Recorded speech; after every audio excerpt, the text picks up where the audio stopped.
Сәлеметсіз ме балалар? Бүгін 5 сынып 1 бөлім 3-4 сабақты оқитын боламыз. Адамзат үшін тілдің маңызы. Тіл бар жерде ғана ұлт бар деген қанатты сөзге қосыласың ба? Әрине келісемін.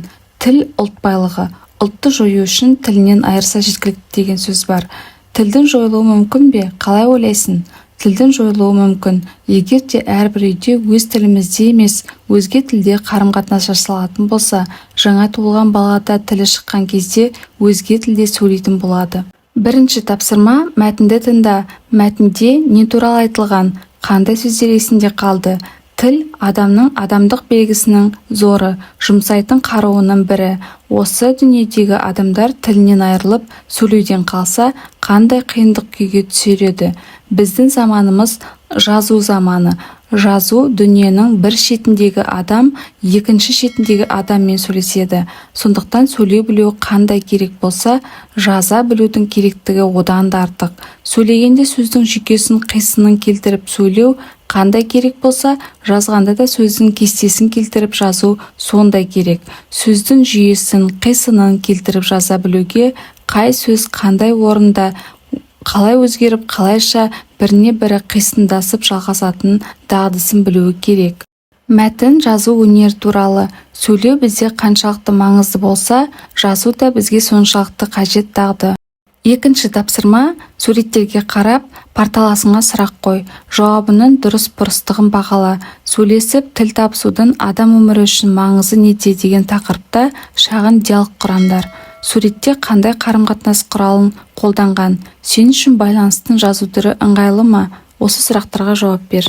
Мұғалім: сөйлесіп тіл табысудың адам өмірі үшін маңызы неде? Әсем: сөйлесіп тіл табысқан кезде адамның қалауын, сезімін түсінуге болады. Арман: ата-анамен үнемі телефон арқылы сөйлесуге тура келеді, себебі басқа қалаға жұмыс бабымен кеткен еді.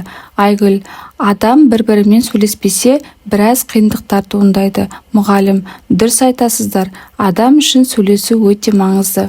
Үшінші тапсырма: мәтін мазмұны бойынша парталасыңа сұрақ қой. Жауабын бағала. Кластер бойынша сөйлеу стилі деген тақырыпта әңгіме құра.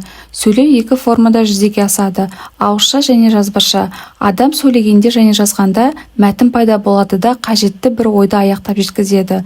Ауызекі сөйлеуге қатысты мәтіндер мен ғылыми баспасөз, іс-қағаздар, көркем әдебиет мәтіндерінің бір-бірінен өзгешелігі болады. Өзгешелік тақырыпты таңдауда мазмұнды және негізгі ойды беретін сөздердің сараланып жұмсалуында көрінеді. Мәтін әртүрлі мазмұнға құралады. Онда оқиғалар хабарланады, әңгімеленеді, сипатталады, дәлелденеді. Сөйлеу қандай формада жүзеге асады? Ауызша және жазбаша. Мәтінде не айтылады? Оқиғалар хабарланады, әңгімеленеді, сипатталады, дәлелденеді. Сөйлеу стилі. Сөйлеу стилі ауызша және жазбаша болып бөлінеді. Жазбаша стиль қолданылуына байланысты іс-қағаздар, ғылыми, көркем әдебиет, баспасөз болып бөлінеді. Ауызекі сөйлеуге қатысты мәтіндер жазбаша стильде жазылатын мәтіндерден өзгеше болады. Стиль түрлері жазбаша стиль және ауызекі сөйлеу стилі болып екіге бөлінеді. Жазбаша стиль іс-қағаздар, ғылыми, көркем әдебиет, баспасөз болып бөлінеді. Төртінші тапсырма: қоржындағы сөздерді қатыстырып екі сөйлем құра. Қоржындағы сөздер: монолог, адам, белгілі бір тақырып, өз ойын, сөйлеп дегеніміз толық жеткізілуі. Диалог, жағдаяттар, белгілі бір, екі адам дегеніміз кезекте сөйлесу түрі. Осыған байланысты енді осы сөздерді қатыстырып сөйлем құрайық.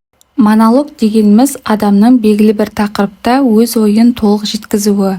Диалог дегеніміз екі адамның белгілі бір жағдаятта кезектесе сөйлесу түрі. Бесінші тапсырма: сөйлемдердегі басы артық және қате қолданылып тұрған сөздерді тауып, өзің дұрыстап жазып шық. Сөз сүйектен өтеді, таяқ еттен өтеді. Сөз қуған жамандыққа жолығады. Өлең сөздің патшасы, сөз сарасы. Жиналыста Марат сөз алды. Тіл қаруы сөз, сөз қаруы ой. Мұралардың ең қымбаты сөз. Адам да, нәрсе де тозады, ал сөз мәңгі жасайды. 6-шы тапсырма мәтінді оқып, мазмұндағы ақпараттардың маңызын талда. Негізгі және қосымша ақпаратты тап.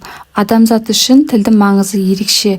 Бұл тек қатынас құралы ғана емес, әр адамның өмір сүру үшін ауадай қажет байлығы. Жақында Жапония ғалымдарының Токио қаласындағы перзентханаларының бірінде ғылыми зерттеу жұмыстары жүргізілген. Сонда 3 ұлттың жаңа туған нәрестелеріне бір тәжірибе жасаған. Сәбилердің тыңдау қабілеттерін тексеру үшін жылаған кезде басқа тілдерде сөйлеп, жұбату сөздерін айтқан. Сәби жылауын тоқтатпаған. Ал олардың әрбірінің ана тілінде сөйлеген кезде нәрестелер жылауын сап тыйып үнсіз қалған. Халқымыз бала тәрбиесін ананың құрсағында болған сәттен басталады деп бекер айтпаған екен. Анасы өз тілін білмейтін балада да ана тіліне деген мұқтаждық болады екен. Бірақ адам өсе, есейе келе оған мән бермеуі мүмкін. Әйтсе де өмірдің соңғы белесі қарттыққа аяқ басқан шақта туған тілде сөйлеуге қажеттілік қайта оянады. Бұл ғылыми дәлелі бар шындық. Негізгі ақпарат ана тілінің адамзат үшін маңыздылығы, өмір сүру үшін қажетті құралы десе болады. Қосымша ақпарат Жапонияда өткен таңқаларлық зерттеу нәтижесі. Оқыған мәтіннің стильдердің қай түріне жатады? Ауызекі сөйлеу стилі ме, әлде жазбаша стиліне жатады ма? Тілдің адамзат үшін маңызы неде? Мәтін жазбаша стильде жатады. Тілдің адамзат үшін маңызы зор. Өмір сүруге, қарым-қатынаста, қоғаммен байланыста өте қажет. Мәтінде ана тілінің маңыздылығы айтылған. Ана тілінде ғана айтқан кезде балалардың жылауды тоқтатқаны, ана тілге деген байланыс дүниеге келмей тұрып орнағанын білдіреді. Ана тілінің маңыздылығы осы зерттеуден ақ көрініп тұр. 7-ші тапсырма мәтін мазмұндағы негізгі ойды досыңа хат арқылы жеткіз. Құрметті досым Әсем, қалың қалай, демалысың жақсы өтті ме? Мен саған оқығанмен бөлісу үшін хат жазып отырмын. Ана тіліміз сондай қасиетті екен. Жапонияда балаларға зерттеу жасаған кезде жылаған нәрестелерді тек қана ана тілінде сөйлегенде ғана жұбата алыпты. Бұл деген ғажап қой, өзім қатты таң қалдым. Сау бол, келесі жолы тағы да хат жазып тұрамын. Үндестік заңы. Қазақ тілінің дыбыстары сөз ішінде және сөз бен қосымшаның, сөз бен сөздің арасында бірімен бірі үйлесіп ыңғайласып келіп отырады. Сөзді бастан аяқ біркелкі әуезбен айтуды үндестік заңы деп атаймыз. Үндестік заңы екіге бөлінеді: буын үндестігі және дыбыс үндестігі. Түбір буынның жуан және жіңішкелігіне қарай қосымшаның дыбыстары да жуан немесе жіңішке болып айтылады. Мысалы, балалар, үйлер, ауылға, көшеде, сыртта, тағы басқа. Мұны буын үндестігі дейміз. Қазақ тіліндегі қосымшалар сөздің соңғы дыбысының сипатына қарай бейімделіп жалғанады. Сөздің соңғы дыбысы қатаң болса, оған жалғанатын қосымша да қатаң болады. Сөздің соңғы дыбысы ұяң не үнді болса, қосымша да ұяң не үнді дыбыстан басталады. Мысалы, жазда, қалаға, мектепте, үйге, бастық, сыйлықпен, намыссыз, тағы басқа. Сөз бен қосымшаның жігінде немесе сөз бен сөздің аралығында дауыссыз дыбыстардың бірін-бірі өзіне ұқсата әсер етуі дыбыс үндестігі деп аталады. Дыбыс үндестігі 3-ке бөлінеді: ілгерінді ықпал, кейінді ықпал, тоғыспалы ықпал. Ілгерінді ықпал. Көрші дыбыстардың алдыңғысы соңғысын өзіне ұқсата әсер етуін ілгерінді ықпал дейміз. Мысалы, тастан, адамнан, көңілге. Кейінді ықпал. Сөз бен қосымшаның жігінде немесе сөз бен сөздің аралығында кейінгі дыбыстың алдыңғы дыбысқа әсер етуін кейінді ықпал дейміз. Мысалы, теп, теуіп, сабақ, сабағы, жасса, айтылуы жасса, көмбеді, айтылуы көнбеді. Тоғыспалы ықпал. Қатар тұрған екі дыбыстың бір-біріне бірдей ықпал етуін тоғыспалы ықпал дейміз. Мысалы, шайтан көл, айтылуы шайтан көл. Тас жарған, айтылуы тас жарған. 8-ші тапсырма. Сөз ішіндегі және сөз аралығындағы бір-біріне әсер етуші дыбыстарды анықтап, дыбыс үндестігінің қай түрі екенін айт. Буын үндестігін сақтап тұрған сөздерді ата. Біздерге Жанболат, Тасжол, Қасжау, Қолхат, Есие келе, Қарттық, Перзентхана, көп білген деген сөздер берілген. Ілгерінді ықпал: Қолхат, Есие келе, Қарттық, Перзентхана. Кейінді ықпал: Жанболат, көп білген. Тоғыспалы ықпал: Қасжау, Тасжол. Буын үндестігі сақталған сөздер Есие келе, Қарттық, көп білген сөздері.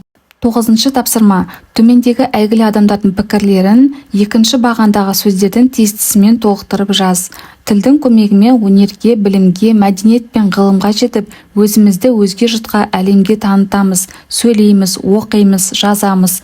Өз басымызды, үй ішімізді, қоғамды, халықты, ел жұртты, мемлекетті меңгереміз. Сондықтан өнер алды қызыл тіл дегендей, адам баласының байлығында тілден артық не бар? Сөз ауыз екіде сөйленеді, қағазға да жазылады. Сөзді дұрыс құраудың жолын білу жазылатын сөзге өте керек. Сөз бұйымын дұрыс жасап шығу ішінде оның жасалу жолын, материалының сыр-сипатын білу керек. Сөз қалай жазылған болса, солай оқылады. Сөзді қалай құрудың тетігін білу ауыз екі сөз ішінде керек. Өйткені топқа сөйленетін сөзде жазу тілі сияқты жауапты. 10-шы тапсырма. Тіл қоғамға қызмет ететіндіктен, қоғамда болған өзгерістер белгілі мөлшерде тілге де әсерін тигізеді, онда ізін қалдырады. Мысалы, тілдегі қолданылатын жаңа сөздер қоғамдағы өзгерістерге, жаңа құбылыстарға байланысты орнығып қалыптасады, немесе кәсіби сөздер қоғам өмірінде орын алған белгілі бір кәсіптердің атауы ретінде қолданылады. Жоғарыдағы пікірдің дұрыстығын мысалдар келтіріп дәлелде, дыбыс үндестігі мен буын үндестігін сақтап сөйле. Үнтаспа сөзі тіліміздегі жаңа сөзге жатады. Техниканың дамуына байланысты дыбысты шығаруға және басуға арналған құрылғы. Ер-тұрман сөзі тек мал шаруашылығында қолданылады, сондықтан ол кәсіби сөзге жатады. 11-ші тапсырма. Оқылым мәтіні бойынша 4 сөйлем тәсілін қолданып пікірінді жаз. Оқыған мәтін бойынша өз пікірінді бір сөйлеммен жаз. Өз пікірінді бір сөйлеммен дәлелде. Пікірінді өмірмен байланыстырып мысал келтір. Тақырып бойынша қорытынды жаса. Ана тілі адамзат үшін өте маңызды. Тілсіз адамға өмір сүру қиын. Күнделікті өмірде басқа адамдармен тіл арқылы байланысып отырамыз. Ана тілін құрметтеген ұрпақ биік мақсатқа жетеді. 12-ші тапсырма. 5 саусақ тәсілі арқылы сұрақтарға жауап жаз. Бас бармақ басты мәселе. Бүгін сабақта пікірімді тілдік элементтерді дұрыс қолданып жеткізе алдым ба? Балаң үйрек бірлесу. Мен топта, жұпта қалай жұмыс жасадым, кімге көмек бердім? Ортан терек ойлану. Мен бүгін қандай білім мен тәжірибе алдым? Шылдыр шүмек, шынайылық, сабақ маған ұнады ма? Неліктен? Кішкентай бөбек, көңіл күй ахуалы. Мен өзімді сабақта қалай сезіндім? Енді осы сұрақтарға жауап жазайық. Бүгінгі сабақта пікірімді тілдік элементтерді дұрыс қолданып жеткізе алдым. Мен топта белсенді жұмыс жасадым. Парталасыма көмек бердім. Мен бүгін үндестік заңы туралы білім алдым. Сабақ маған ұнады. Көптеген қызықты мағлұматтар естідім. Мен өзімді сабақта еркін сезіндім. Осымен біздің сабағымыз аяқталды. Келесі сабақтарды бірінші болып көру үшін арнамызға міндетті түрде жазылып ал.